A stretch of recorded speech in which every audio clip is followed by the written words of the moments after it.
శ్రీనాథ మహాకవి ఓఢ్ర దేశంలో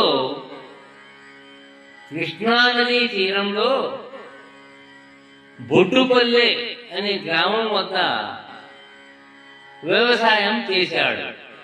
ఆ వ్యవసాయంలో అతనికి పూర్తిగా నష్టం వచ్చినది. ఓఢ్ర దేశపు రాజులకు అతను సుంకాన్ని చెల్లించలేకపోయాడు. అప్పుడు అతనిని నడివీధిలో ఓఢ్ర దేశపు రాజులు శిక్షించారు. ఆ శిక్షాకాలంలో శ్రీనాథుడు ఈ పద్యాన్ని తనకు తాను చెప్పుకున్నాడు. కవిరాజు కంఠంబు కౌగిలించెను గదా,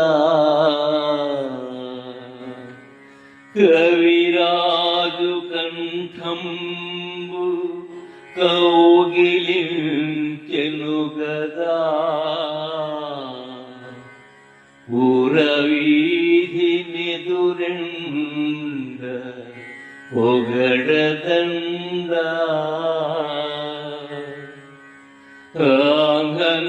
ఆంగనైషధకర్త అంఘ్రియుగ్మం, ఆంధ్రనైషధకర్త అంఘ్రియుగ్మం తగిలియుండెను గదా,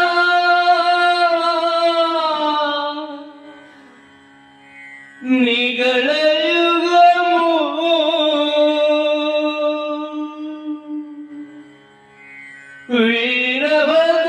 వీరభద్రారెడ్డి విద్వాంసు ముంగేట,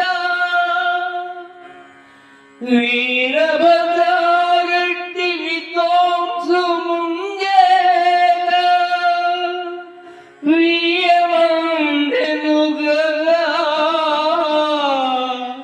ఎదురు కొడిగా సార్వభౌముని సార్వభౌముని భుజాకంబమెక్కెను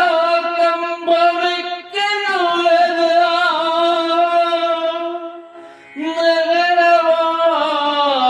నగరవాకిటనుండు నల్లగుండు,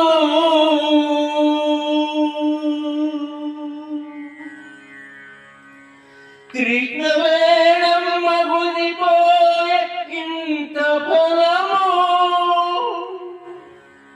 కృష్ణవేణమ్మ గుదిపోయే ఇంత పొలము,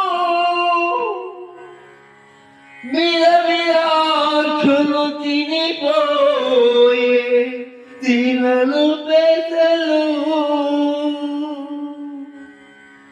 బొడ్డుపల్లెను బొడ్డుపల్లెను గుడ్డేరి మోసపోతి,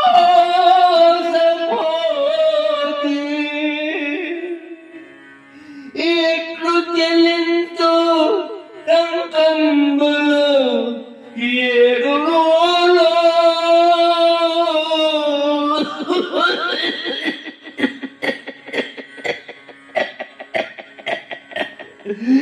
ఎట్లు చెల్లించు కంకంబులు ఏడు రోజులు, ఎట్లు చెల్లించు కంకంబులు ఏడు రోజులు. అనుకున్నంత అయింది. పురవీధిలో ఎండకెదురుగా నిలబెట్టి శ్రీనాథుని మెడలో దండ అనగా బండ కొయ్య తగిలించినారు. ఆంధ్ర నైషధకర్త కాళ్లకు సంకెళ్ళు తగిలించినారు. సార్వభౌముని భుజ స్తంభాలపై పెద్ద నల్లని గుండు పెట్టినారు. పురవీధులలో నడిపించినారు. ఎంతటి ఘోరం, ఎంతటి అమానుషం! కృష్ణవేణమ్మ కొనిపోయే కొంత ఫలము, పచ్చులు తినిపోయే తెరలు పెసలు, బొట్టుపల్లిని నమ్మి మోసపోతి ఇప్పుడు 700 టంకంబులు ఎలా చెల్లించగలను అని శ్రీనాథుడు అంటున్నాడు. నేను చేసిన తప్పేమి?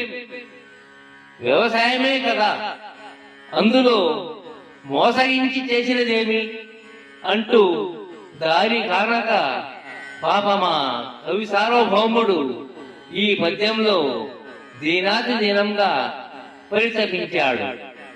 రైతుల పరిస్థితి నాటికి నేటికి ఒకే తీరుగా ఉన్నది. వరదలు రావచ్చు, అకాల వర్షాలు రావచ్చు, సకాలంలో వర్షాలు పడకపోవచ్చు, పక్షులు పంటను తినిపోవచ్చు, ఆఖరుకు చేతికి పంట వచ్చినా ధర గిట్టుబాటు కాకపోవచ్చు. కౌలుకిచ్చిన వారు, అప్పులు ఇచ్చిన వారు మా ధనమును మాకు చెల్లించవలసినదే అని అంటారు. లేకుంటే కవిరాజుకి ఏమైందో చూశారు కదా. ఇప్పటికీ అవమానాలను సహించలేకనే కదా రైతులు పురుగుల మందులు త్రాగి ఆత్మహత్యలకు పాల్పడుతున్నది.